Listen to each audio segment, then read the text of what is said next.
യുദ്ധഭൂമിയിൽ അവസാന ശ്വാസത്തിനായി പോരാടുകയാണ് sir Kristen call.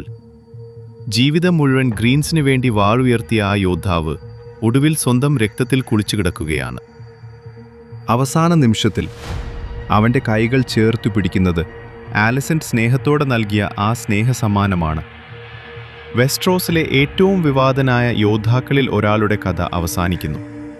എന്നാൽ യുദ്ധഭൂമിയിലെ ആ നിലവിളിയിൽ നിന്ന് കഥ നേരെ മാറുന്നത് റെഡ് കീപ്പിലേക്കാണ്. ഇരുട്ടിൻ്റെ മറവിൽ അകപ്പെട്ടുപോയ ആലിസന്റിനെയും ഹെലൈനയെയും റണൈറയുടെ പടയാളികൾ കണ്ടെത്തുന്നു. അതിനുശേഷം കഥ വീണ്ടും രാഷ്ട്രീയത്തിലേക്ക് തിരിയുന്നു. ഹെലൈന ഗർഭിണിയാണെന്ന വാർത്ത ആലിസന്റ് യാതൊരു മറച്ചുവെക്കലുമില്ലാതെ റണൈറയോട് തുറന്നു പറയുകയാണ്. ഇത് അടുത്ത തലമുറയുടെ അധികാര പോരാട്ടത്തിൻ്റെ തുടക്കമായേക്കാം. അതേസമയം കിങ്സ് ലാൻഡിങ്ങിലെ ഗോൾഡ് ക്ലോക്ക്സ് കലാപത്തിൻ്റെ വക്കിലാണ്. ശമ്പളമില്ല, ബഹുമാനമില്ല, അവരുടെ ജീവിതം തന്നെ തകർന്നിരിക്കുകയാണ്. എല്ലാവരും ഗോൾഡ് ക്ലോക്ക് ഉപേക്ഷിച്ച് പോകാനുള്ള തയ്യാറെടുപ്പിലാണ്. ഈ സമയത്താണ് കോർലീസ് വെലാരിയോൺ ആലിനോട് ഒരു നിർണായക വിവരം പങ്കുവെക്കുന്നത്. യുദ്ധത്തിന് ശേഷം ടൈലൻഡ് ലാനിസ്റ്റർ ജീവനോടെ രക്ഷപ്പെട്ടിരിക്കുന്നു. വേലിൽ റെയ്ന ഇപ്പോഴും മലകളിലെ ഗുഹകളിൽ ഒളിഞ്ഞു കഴിയുകയാണ്. പെട്ടെന്നാണ് ദൂരെ ഒരു ഡ്രാഗനിൻ്റെ ഭയപ്പെടുത്തുന്ന ശബ്ദം. അവൾ പുറത്തേക്ക് ഓടിവരുന്നു. അവിടെ ബെയിലെയും മൂൺ ഡാൻസറും അകലെ ആകാശം ചുറ്റി നടക്കുന്നുണ്ട്. മുന്നറിയിപ്പുകളെല്ലാം മറന്ന് പുറത്തുവന്ന റെയ്നയെ ശക്തമായി ശാസിക്കുകയാണ് വെയിലിലെ ലേഡി. കാരണം ഇനി ഓരോ തെറ്റായ ചുവടും മരണത്തിലേക്കായിരിക്കും. അതേസമയം ഹാരൻഹോളിൽ അവസാനം എയ്മണ്ടിനൊരു സത്യം മനസ്സിലാകുന്നു. എലിസന്റ് തന്നെ നിയന്ത്രിക്കുകയാണ്. അതുകൊണ്ട് തന്നെ അവൻ ഹാരൻഹോൾ വിടാൻ തീരുമാനിക്കുന്നു.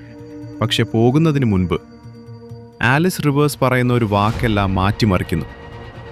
നിന്റെ വീഴ്ച അടുത്തിരിക്കുന്നു. ഇതൊരു മുന്നറിയിപ്പാണോ അതോ ഭാവിയുടെ പ്രവചനമോ? അടുത്ത എപ്പിസോഡുകളിലേക്കുള്ള ഒരു സൂചന ആയിരിക്കാം ഇതും. അപ്പോൾ ടംബിൾ ടണിലേക്കുള്ള ചരക്കുവണ്ടി തടഞ്ഞ് ഹ്യൂ വേഷം മാറി അവിടെ കയറിപ്പറ്റി ഭാര്യയായ കാറ്റിൻ്റെ അടുത്തെത്തുന്നു. ഇത്രയും നാളായി ഭർത്താവിനെ കാണാതിരുന്ന ഒരു സ്ത്രീ, അവളുടെ കണ്ണുകളിൽ സന്തോഷമല്ല, പൊട്ടിത്തെറിക്കുന്ന ദേഷ്യമാണ്. നാളിത്രയായും അവൾ അനുഭവിക്കേണ്ടി വന്ന ദുരിതങ്ങൾ അവൾ അവനോട് പറഞ്ഞു കരഞ്ഞു. അവളുടെ ഓരോ ചോദ്യവും അയാളുടെ നെഞ്ചിലേക്കുള്ള അമ്പുകളായി മാറി. അതിനു മുകളിൽ ഞാനിപ്പോൾ ഒരു ഡ്രാഗൺ റൈഡറാണ്, ഒരു നൈറ്റാണ് എന്ന് അയാൾ അഭിമാനത്തോടെ പറയുമ്പോൾ കാറ്റിനത് അംഗീകരിക്കാൻ പോലും കഴിയുന്നില്ല. അധികാരം കിട്ടിയതുകൊണ്ട് പഴയ ജീവിതം മായില്ലെന്ന് അവൾ അവനെ ഓർമ്മിപ്പിച്ചു. കണ്ണീരോടെയും ദേഷ്യത്തോടെയും അവൾ അവിടെ നിന്ന് നടന്നു പോകുന്നു. നഗരം വിട്ട് പുറത്തിറങ്ങിയ ഹാൾ നേരെ ചെന്ന് പെടുന്നത് ഡാമൻ്റെ മുന്നിൽ അനുവാദമില്ലാതെ നഗരത്തിന് പുറത്തേക്ക് ഒരു ചുവട് പോലും വെക്കരുതെന്ന കൽപ്പന ലംഘിച്ചതിന് അവനും കിട്ടി 2. ഇതും റണൈറയിൽ നിന്ന് ഡ്രാഗൺസ് കുറയാൻ ഒരു കാരണമായി മാറിയേക്കും. ആലിസന്റ് ഇപ്പോൾ ഒരു കാര്യം മനസ്സിലാക്കിയിരിക്കുന്നു. ഹെലേന കാണുന്ന സ്വപ്നങ്ങൾ സാധാരണ സ്വപ്നങ്ങളല്ല, കഴിഞ്ഞുപോയ ചരിത്രമാണ്, ഭാവിയുടെ സൂചനകളാണ്. അതുകൊണ്ട് തന്നെ ഹെലേനയുടെ പ്രവചനങ്ങളെക്കുറിച്ചും ഏമണ്ട് ഇപ്പോഴും ഹാരൻഹള്ളിൽ തന്നെ ഉണ്ടെന്നും അവൾ റണൈറയോട് പറഞ്ഞു. റെയ്നിറ ഒരു നിർണായക തീരുമാനമെടുക്കുന്നു. ആലിസന്റിനെ തന്നെ ഉടൻ ഹാരൻഹോളിലേക്ക് അയക്കണം.